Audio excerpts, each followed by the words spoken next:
성도들 제세권 제사장 훌륭한 일을 아주 많이. 작은 그룹 앞에서 말을 하고 있는 여성. 1896년 5월 31일 수사 게이츠는 솔트레이크 시티에서 열린 제1회 청년 상호양상회 영 레이디즈 뮤추얼 임프루브먼트 어소시에이션 및 청남 상호양상회 영 맨즈 뮤추얼 임프루브먼트 어소시에이션 연합대회에서 말씀을 전했다. 두 조직은 오랫동안 자체적으로 연례 및 분기 대회를 개최해왔다. 그러나 최근 몇 년간 많은 청남이 정기적으로 모임에 참석하는 것을 중단했고, 따라서 일부 청남 상호양상회와의 MMIA 지도자들은 청려 상호양상회와의 MIA와 통합함으로써 그들의 조직에 새로운 생명력을 불어넣을 것을 제안했다. 청려 상호양상회와의 MIA의 엘미나 테일러 회장과 그녀의 여건들은 그 발상이 마음에 들지 않았다. 일부 상호양상회가 와드 차원에서 이미 성공적으로 결합되었지만 본부 청려 상호양상회와의 MIA는 번성하고 있었으므로 그 지도자들은 그런 결합이 청려들에게 가장 큰 유익이 될 수 있을지 의문이 들었다. 결국 그들은 통합에 반대하기로 결정했지만 이번과 같은 새로운 연례 대회를 포함하여 청남 상호양상회와의 MIA와 더 자주 연합활동을 하는 것이 유익할 것이라는 대회는 동의했다.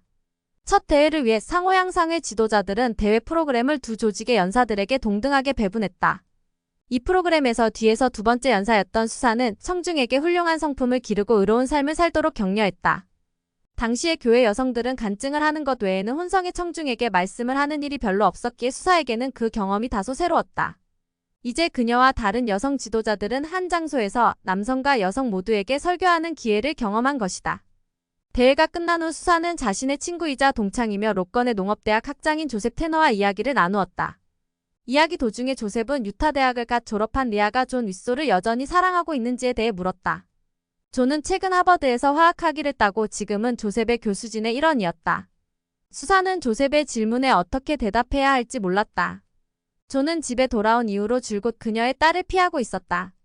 최근에 리아가 다시 동부로 돌아가 뉴욕시의 평판 좋은 대학인 프렛 대학에서 가정학을 공부하는 것에 대해 조언을 구하고자 편지를 썼을 때 존은 퉁명스럽고 냉담한 답장을 보냈었다.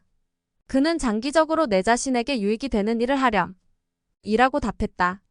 그런 후 그는 자신들이 너무 어린 나이에 사랑에 빠진 것에 대해 유감을 표시했다.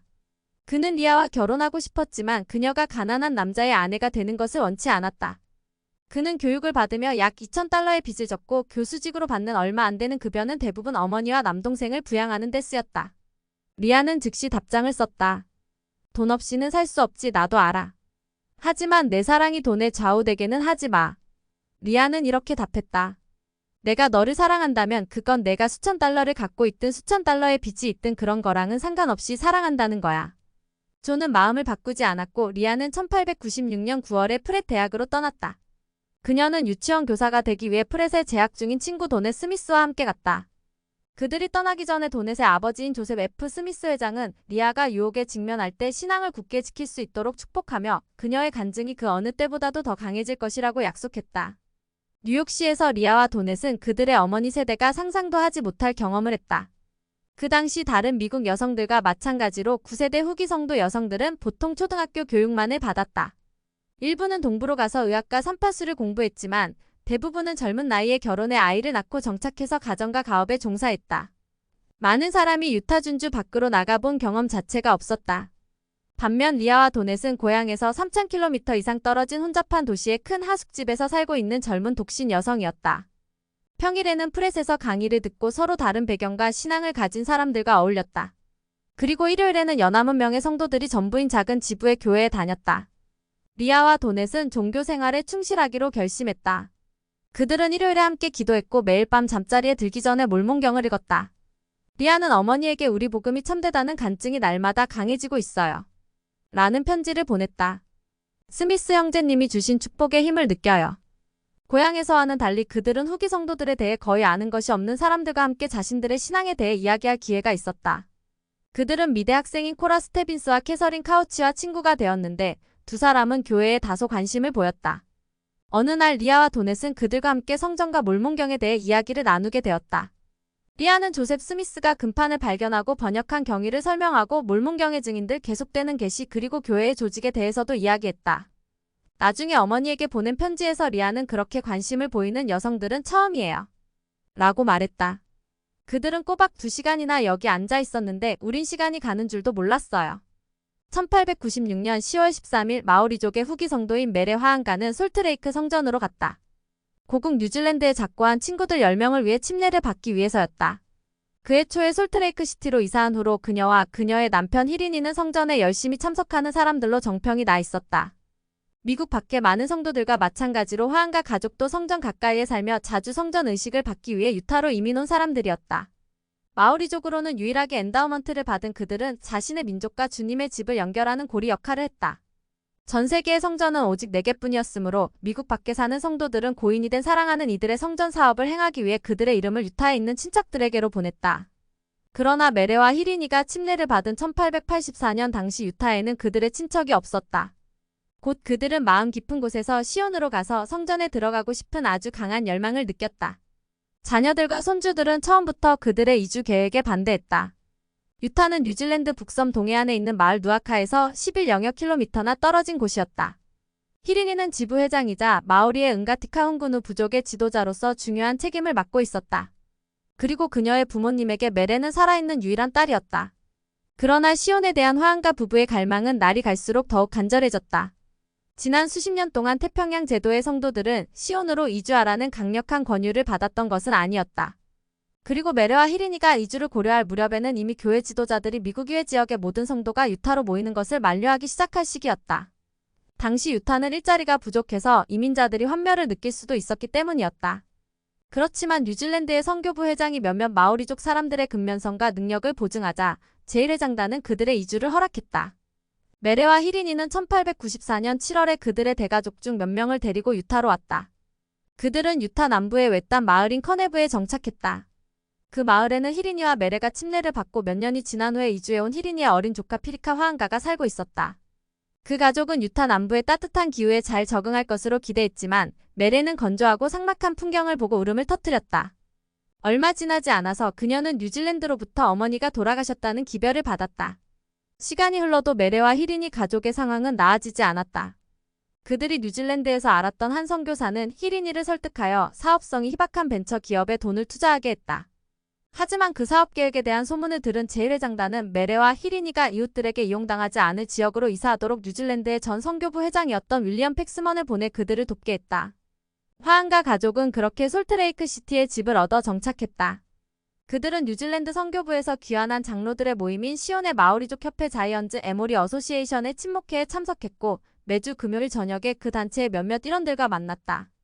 제1회장단 또한 그들이 뉴질랜드에 있는 모든 마오리족 성도의 사망한 친척들을 위한 성전 사업을 행할 수 있도록 승인했다. 유타에 왔을 때 문맹이었던 메레는 경전을 공부하고 가족에게 편지를 쓰기 위해 독학으로 읽기와 쓰기를 배웠다. 히리니도 친척들과 친구들에게 격려의 편지를 쓰며 고향에 있는 성도들을 강화하기 위해 자신이 할 수 있는 일들을 했다. 뉴질랜드에서는 유럽인 주민들과 마오리족들 사이에서 교회가 성장하고 있었다. 신권 정원의 상호부조회, 주일학교, 상호양상회가 있는 수십 개의 지부가 전국에 퍼져 있었다. 그러나 많은 뉴질랜드 사람들에게 여전히 이 종교는 생소하기만 했다.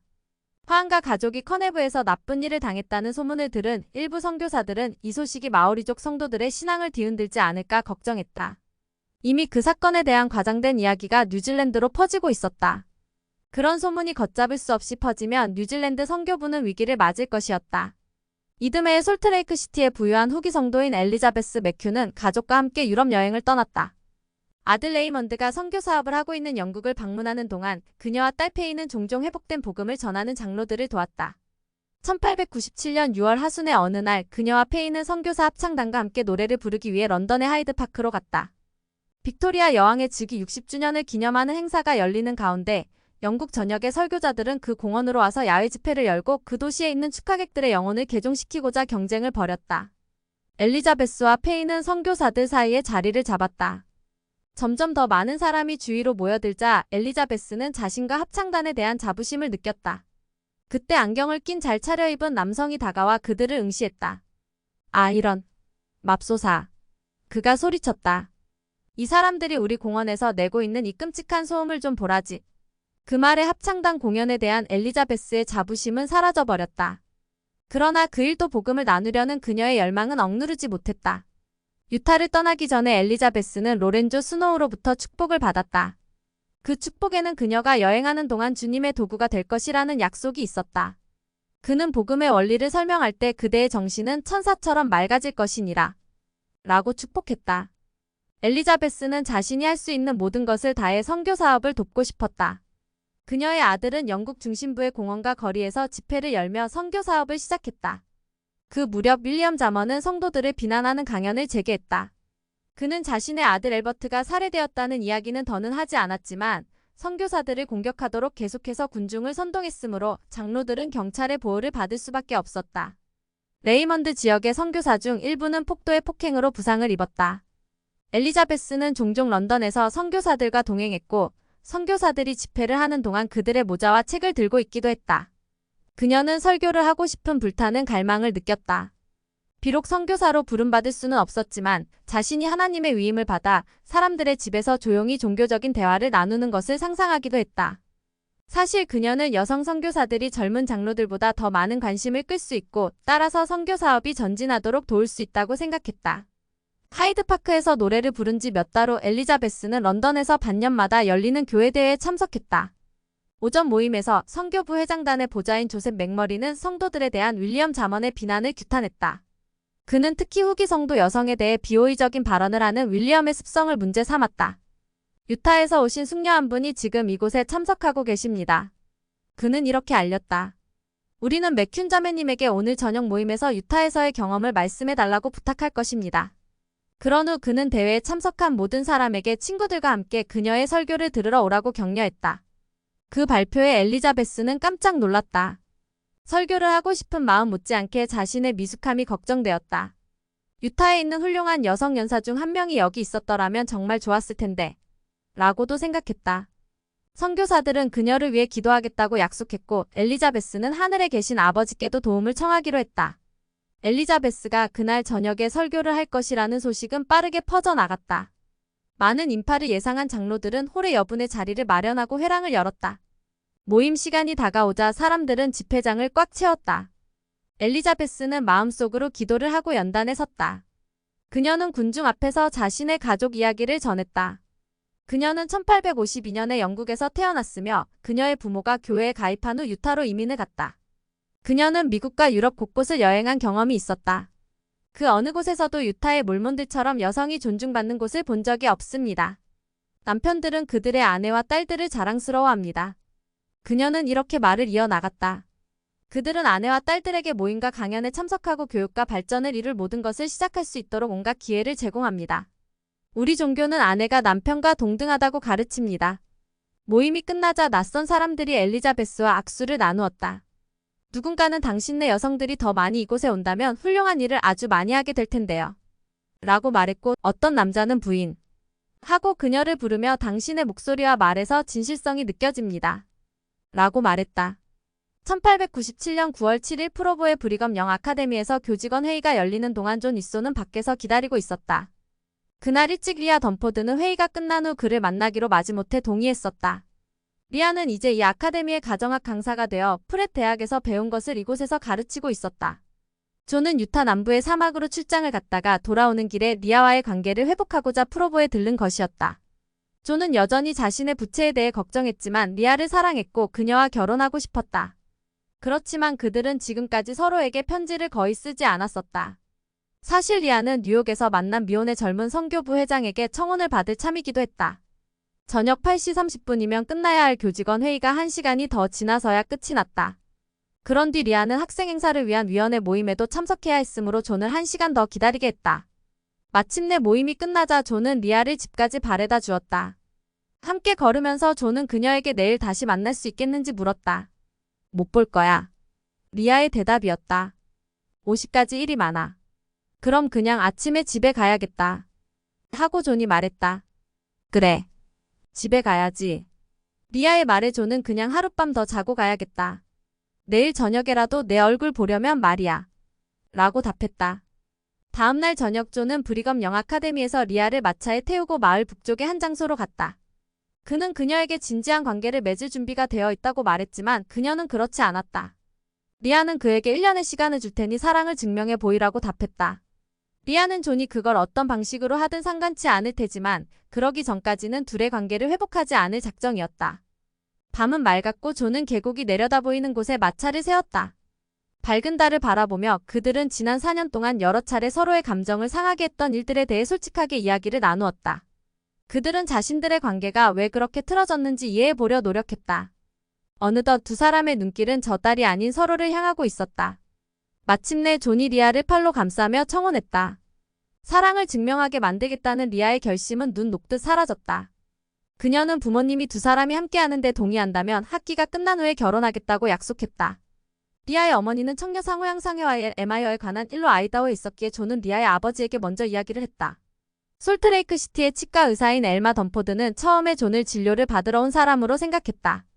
하지만 존이 자신이 찾아온 목적을 설명하자 엘마는 눈물을 글썽이며 리아에 대한 사랑과 칭찬의 말을 했다. 그는 딸의 결정에 신뢰를 표시하며 결혼을 승낙했다. 한편 어머니에게 약혼 소식을 보낸 리아는 달갑지 않은 내용의 답장을 받게 되었다. 내가 선택한 사람은 야심이 많아. 수사는 리아에게 말했다. 선한 일을 하고 시온을 세우려고 하는 게 아니라 명성을 얻고 새로운 영예를 더하고 너는 자기 뒤나 따라다니게 하려는 거야.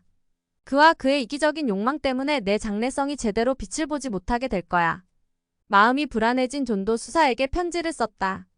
수사의 답장은 한 달 후에야 도착했다. 편지에서 수사는 결혼을 승낙하면서도 존이 교회에 대한 헌신이 부족한 면을 재차 비판했다. 편지를 받은 존은 기분이 상했다. 과학자로서 그가 자신의 분야에서 명예와 인정을 갈망한 것은 사실이었다. 그는 경력을 쌓기 위해 많은 시간과 재능을 바쳤다. 하지만 하버드에서 자신의 신앙과 씨름하는 동안에도 그는 교회에서 맡은 책임을 회피한 적이 없었다. 그는 자신에게 주어진 지식과 교육이 시온의 유익을 위해 쓰여야 한다는 것을 알았다. 하지만 수사는 그에게 더 많은 것을 기대하는 것 같았다. 그녀의 세대와 그 부모 세대의 성도들은 개인적인 야망이 왕국을 건설하는 것과 양립할 수 없다고 믿었다. 존은 지금까지 과학을 연구하는 자신의 직업과 장로 정원회의 보좌이자 교사로서의 부름 사이에서 균형을 잘 잡아왔다. 하지만 그가 교회에서 하는 헌신적인 봉사는 그가 소속된 로건 지역 밖에서는 거의 알려진 바가 없었다.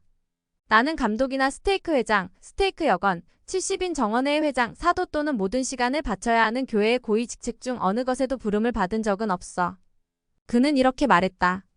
하지만 이점만은 분명히 말할 수 있어. 나는 지금 교회가 나에게 요구하는 것이면 무엇이든 할 준비가 되어 있어. 아무리 하찮은 일이 주어진다고 해도 즐겁게 그 일을 할 거야. 리아에게는 다른 설득이 필요 없었다. 리아가 처음 그에게 끌렸던 것은 하버드에서 맞이한 그 첫날에 존이 드린 단순한 기도 때문이었다. 그러나 수사는 존의 마음과 신앙을 알기 위해 더 많은 시간이 필요했다. 그의 12월 게이츠 가족은 성탄절을 함께 보내기 위해 존을 초대했다. 그 시간 동안 수사는 존이 하는 일상적인 말과 행동에서 무언가 감명을 받았으며 애초에 자신이 왜 그 두 사람을 이어주려고 했는지를 떠올리게 되었다. 그 방문 이후 수사는 존에게 이렇게 말했다.